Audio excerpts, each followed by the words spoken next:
নমস্কার বন্ধুরা, আজ আমি আপনাদের সঙ্গে একটা নিরামিষ রেসিপি শেয়ার করতে চলে এসেছি। নিরামিষ দিনে আমাদের প্রত্যেকেরই চিন্তা থাকে যে কি রান্না করব। তো আজ আমি নিয়ে চলে এসেছি ছানার বড়ার তরকারি বা ছানার কোপ্তা। তো চলুন শুরু করি রান্না। এখানে আমি 2 লিটার মতো দুধ প্রথমে গরম করতে বসিয়ে দিয়েছি ছানা কাটার জন্য।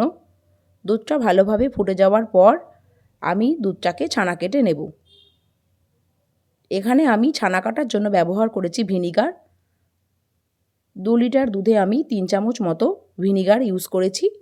আপনারা চাইলে পাতিলেবুর রস বা টক দইও ব্যবহার করতে পারেন। আর আপনাদের কাছে যদি আগেকার কোনো ছানা কাটার জল থেকে থাকে সেটাও আপনারা এখানে ব্যবহার করতে পারেন। দেখতে পাচ্ছেন খুব সুন্দরভাবে ছানাটা কেটে গেছে। এবার এটাকে একটা বড় ছাঁকনির সাহায্যে আমি ছেঁকে নেব। তারপর হাতার সাহায্যে চিপে চিপে যতটা জল আছে সেটাকে বের করার চেষ্টা করব। তারপর এর মধ্যে একটু ঠান্ডা জল ঢেলে দেব, যাতে করে ভিনিগারের যে টক গন্ধটা সেটা যেন না থাকে। এরপর এটাকে জল ঝরতে দেব আরও 15-20 মিনিটের জন্য। ততক্ষণে আমি অন্যান্য যে জোগাড়গুলো সেগুলো শুরু করে দেব। একটা মিশ্রণ তৈরি করে নেব। এখানে 4 চামচ মতো পোস্ত আর 10-12টা মতো কাজু বাদাম নিয়েছি। এটাকে জলের সাহায্যে একটা পেস্ট তৈরি করে নেব। আপনারা চাইলে পোস্তর পরিবর্তে চারমগজও ব্যবহার করতে পারেন। ছানাটা জল ঝরে গেছে। আজ আমি তরকারিতে কোনো রকম আলু ব্যবহার করব না, শুধুমাত্র ছানার বড়ার তরকারি বা ছানার কোপ্তাই বানাবো। হাতের সাহায্যে ছানাটাকে ভালো করে মেখে নিতে হবে যাতে পুরো নরম হয়ে যায়। বাঁধন দেওয়ার জন্য 1.5 চামচ মতো ময়দা আমি এখানে ব্যবহার করলাম। খুব বেশি কিন্তু এখানে ময়দা ব্যবহার করা যাবে না, তাহলে বড়াটা শক্ত হয়ে যাবে। একটুখানি নুন দিলাম, একটুখানি জিরে গুঁড়ো দেব, সামান্য একটু লঙ্কার গুঁড়ো ব্যবহার করব, আর দেব সামান্য একটু আদা বাটা। এই সব কিছুকে ভালোভাবে, আর দেব একটু চিনি। এই সব কিছুকে ভালোভাবে আমি হাতের সাহায্যে মেখে নিয়ে একটা ডো বানিয়ে রেখে দেব। ভালোভাবে কিন্তু এটাকে মাখতে হবে। তারপর নিজের পছন্দ মতো আপনি ছানার বড়া তৈরি করতে পারেন।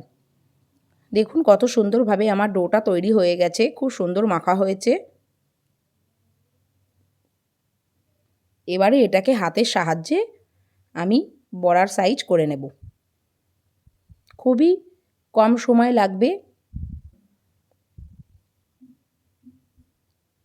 এইভাবে হাতের সাহায্যে সবগুলো বড়া তৈরি করা হয়ে গেলে পরে আমি বড়াগুলোকে ভেজে নেব। বড়াগুলো ভাজবার জন্য আমি সাদা তেল ব্যবহার করব। দেখুন সবগুলো বড়া আমার পাকানো হয়ে গেছে। এবারে ভাজার পালা। তার জন্য সাদা তেল ব্যবহার করব। তেল গরম হয়ে গেলে বড়াগুলো আস্তে আস্তে করে ছেড়ে দেব। গ্যাসের ফ্লেম মিডিয়াম টু হাইয়ে রেখে কিন্তু বড়া ভাজতে হবে, যাতে করে পুড়ে না যায়। একটু লাল লাল করে অবশ্যই ভাজতে হবে। এক পিঠ ভাজা হয়ে গেছে, এবার উল্টে দিতে হবে। দেখুন কত সুন্দর দেখতে লাগছে।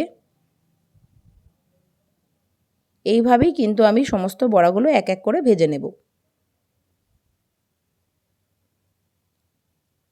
এরপর রান্নার জন্য আমার লাগবে কিছুটা টক দই। সেটাকে আমি আগে থেকেই রুম টেম্পারেচারে রেখে দিয়ে ফেটিয়ে রেখে দিয়েছি। আর এছাড়া লাগবে কাজু বাদাম আর পোস্তর ওই পেস্টটা। বড়া ভাজা কমপ্লিট। তেল কমিয়ে দিয়ে অল্প একটু তেল নিলাম রান্নাটা করবার জন্য। ফোড়নের জন্য দিলাম শুকনো লঙ্কা, গোটা গরম মশলা আর গোটা সাদা জিরে। ফোড়নটা ভালোভাবে ভাজা হয়ে গেলে এর মধ্যে 1/2 চামচ আদা বাটা দিয়ে দিলাম। আদা বাটাটা দিয়ে ভালোভাবে কষিয়ে নেব। তারপর এর মধ্যে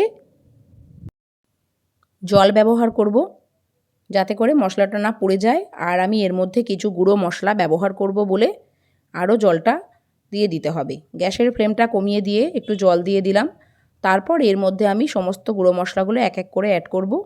জিরে গুঁড়ো, ধনে গুঁড়ো সবই কিন্তু এখানে আমি 1/2 চামচ করে ব্যবহার করেছি। একটু লঙ্কার গুঁড়ো আর হলুদ গুঁড়ো।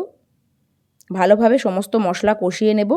তারপর ফেটিয়ে রাখা টক দই দেব, আর এখানে আপনি টমেটো পিউরি দিতে পারেন। আমি এখানে টমেটো সস ব্যবহার করেছি। আর ফেটিয়ে রাখা টক দইটাকে দিয়েও ভালোভাবে নাড়িয়ে চাড়িয়ে নেব। তারপরে যে কাজু বাদাম আর পোস্তর পেস্টটা তৈরি করে রেখেছিলাম সেটাকে দিয়ে দেবো। সেটাকে দিয়েও ভালোভাবে নাড়িয়ে নেব। পরিমাণ মতো জল দিতে হবে, কারণ বড়াগুলো কিন্তু জল টেনে নেবে। আর দিলাম একটু মিষ্টি। নিরামিষ তরকারি একটু মিষ্টি মিষ্টি হয়, আর ছানা বা পনিরের তরকারি আপনারা জানেন যে মিষ্টি হয়ে থাকে। তো ঝোলটা ভালোভাবে ফুটে গেলে পরে সমস্ত বড়াগুলো আমি এক এক করে দিয়ে দেব। তারপর ভালোভাবে নাড়াচাড়া করে এটাকে ফুটতে দেব। ফুটে গেলে পরে একটু গরম মশলা আর একটু ঘি ওপর থেকে ছড়িয়ে দেব। তাহলেই কিন্তু রেডি হয়ে যাবে ছানার বড়ার তরকারি বা ছানার কোপ্তা। এটাকে আপনারা ছানার বড়ার তরকারিই বলতে পারেন। গরম গরম পরোটা, রুটি বা পোলাওয়ের সাথে কিন্তু খেতে খুবই ভালো লাগবে, আবার ভাতের সাথেও কিন্তু খেতে খুব একটা খারাপ লাগে না। তো এবার গরম গরম পরিবেশন করার পালা। কেমন লাগলো বন্ধুরা আজকের এই রেসিপি? যদি ভালো লেগে থাকে অবশ্যই শেয়ার করতে ভুলবেন না। আর যারা এখনও পর্যন্ত আমার চ্যানেলটি সাবস্ক্রাইব করেননি তারা অতি অবশ্যই সাবস্ক্রাইব করে নেবেন। আজ এই পর্যন্তই, আবার দেখা হবে পরের ভিডিওতে।